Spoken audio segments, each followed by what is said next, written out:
I could tell you more, but why waste time? Let's get going with the story.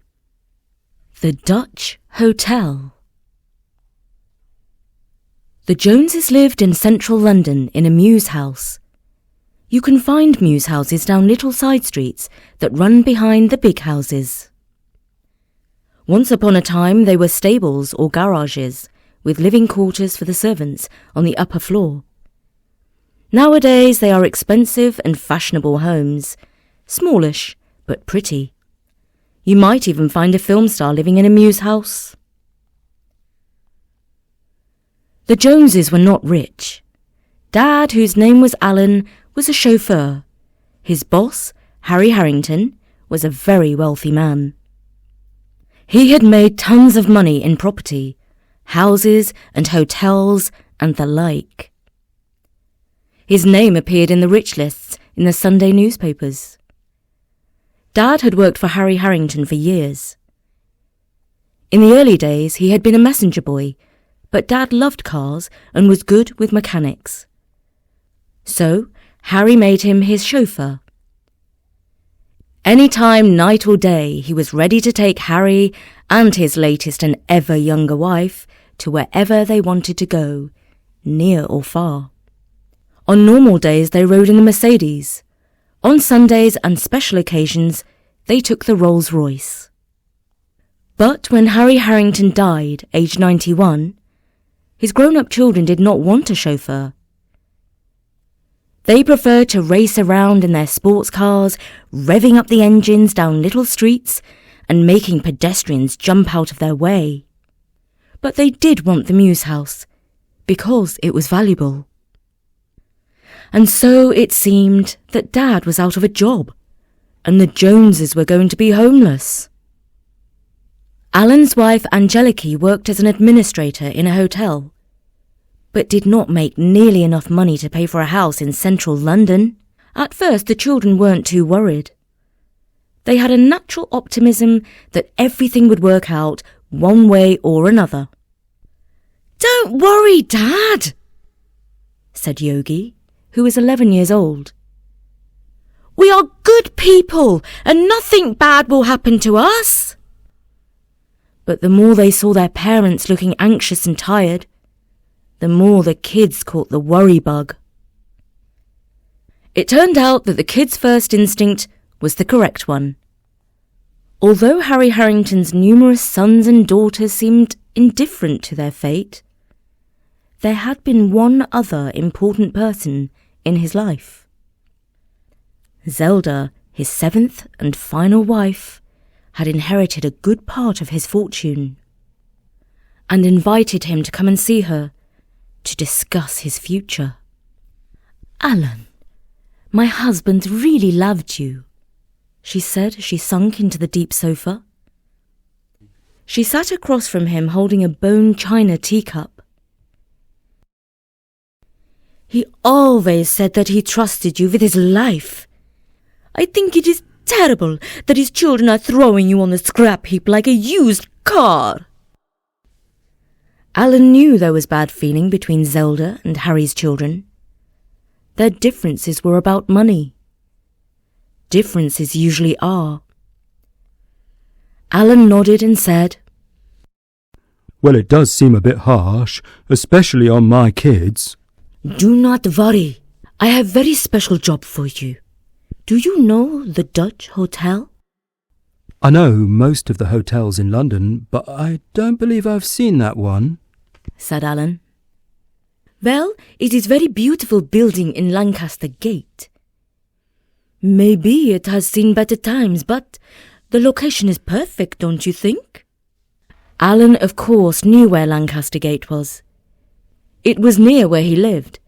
It wasn't exactly Mayfair where the best-known hotels were, but it was close to Hyde Park and convenient for the sights of London. He nodded. "So, I would like you to be manager of this hotel. And of course you can live there with your family." Alan was really taken aback. He had never done anything like manage a hotel, but at least his wife Angeliki worked in one.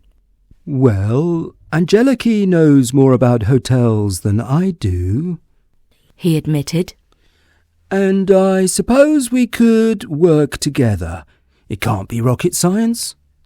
"You are right. It is not rocket science," said Zelda. "The most important thing is that I can trust you. That is what matters to me in this world right now.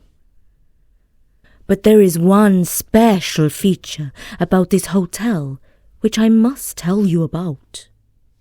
I could let you find out for yourself, but that wouldn't be fair." "Special feature? I can hear Harry talking when you say that.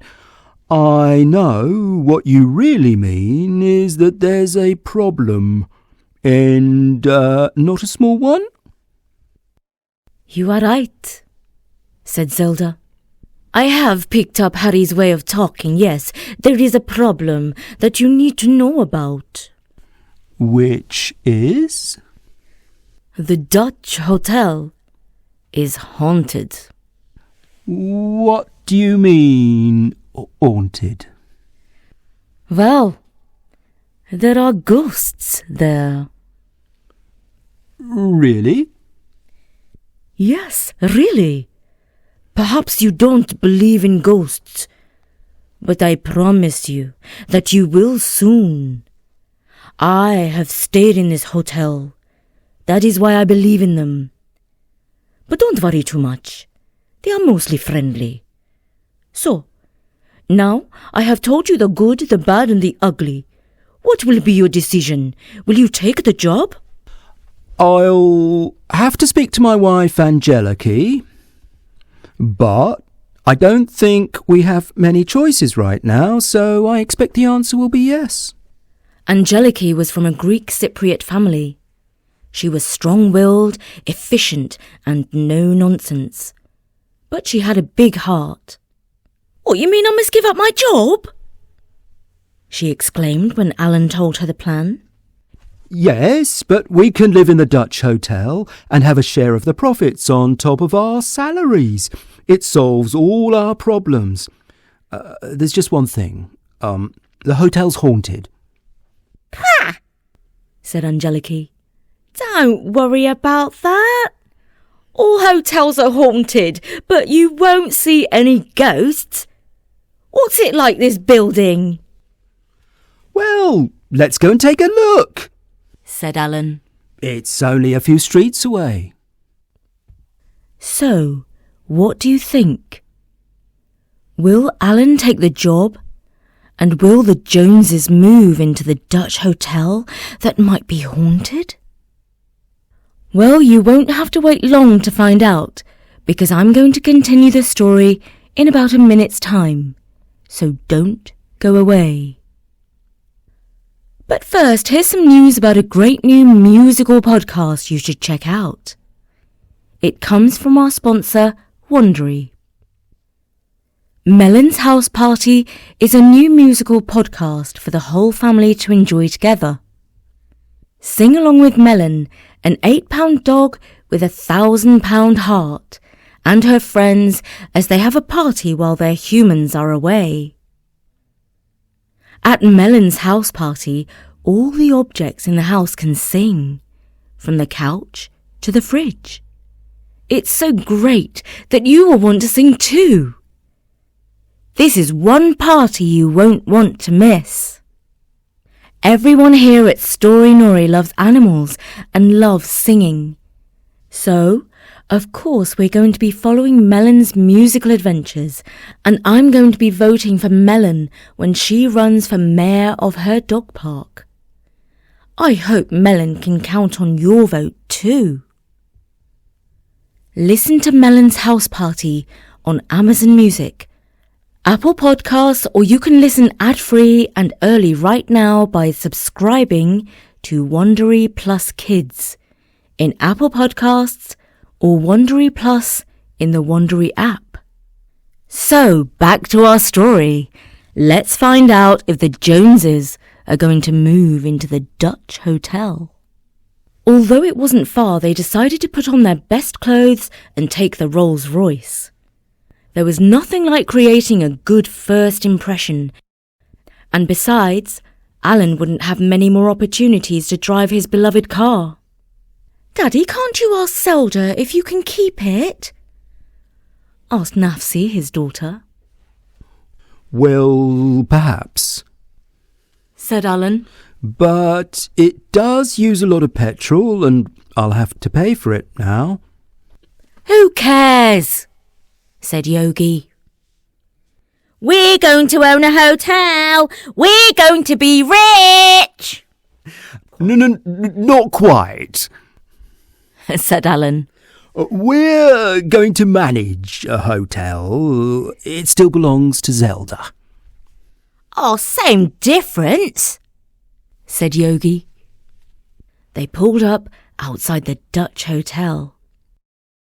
It was a tall, impressive building on a corner.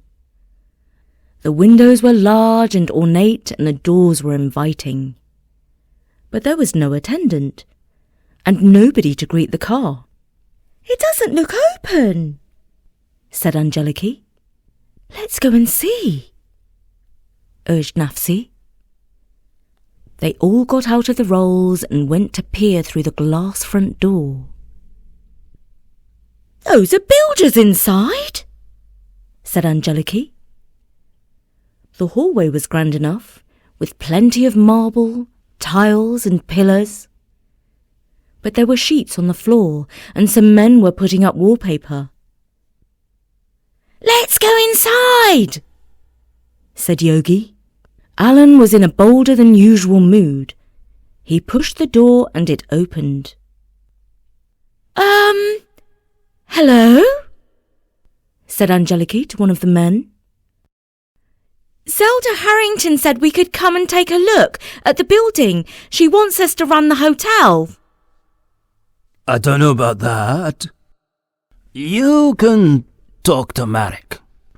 Marek was in charge of the builders. He gave the family yellow hard hats and took them on a tour of the first couple of floors. "It's nearly ready," he said. "We've been working on it for the best part of a year." It was true. Most of what was happening now was finishing touches, like painting and laying carpets. The hard hats hardly seemed necessary. "It's looking great," said Alan, admiring the high ornate ceilings, the bronze stair rails and the little statues. They went into a suite of rooms. It was twice as expansive as their house. "Can this be our bedroom?" asked Yogi. Angeliki explained, "Well, we're probably going to live here." "Well, good luck," said Marek. "It's a grand building, but you couldn't pay me enough to live here." "Why's that?" asked Angelica. "Because it's well and truly haunted." "Great!" chimed the kids. "We'll have the best Halloween parties." "You might say great, but you'll be lucky if you have any restful nights. You should hear the stories the night watchmen come up with. In fact, Big Stew, the night watchman, will be on duty soon. You can hear it from the horse's mouth, so to speak." They didn't have to wait long. Big Stew, the night watchman, turned up about 10 minutes later, clutching his flask of tea. Big Stew was actually quite small. His nickname was clearly a joke. But he did look wiry and tough, and certainly not the type to be easily frightened by some tall, spooky story. "Stew," said Marek. "These nice people are thinking of living and working here when we've done the refurbishment. Can you scare some sense into them with your best ghost stories?" "Yay, we like scary stories," said Yogi. "Aye, well, you've come to the right place," said Stew. "I have here in front of me a bank of video monitors.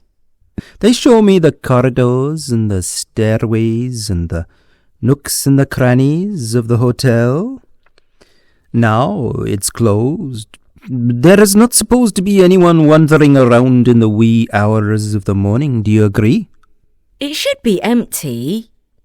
True, true. But here's the thing. When the clock touches the cusp of midnight, the monitors fill up with shades of people going about their business. What do you mean by the shades of people? Asked Nafsi. I mean, they look like people, but they can't be, because no one's supposed to be there. What sort of people?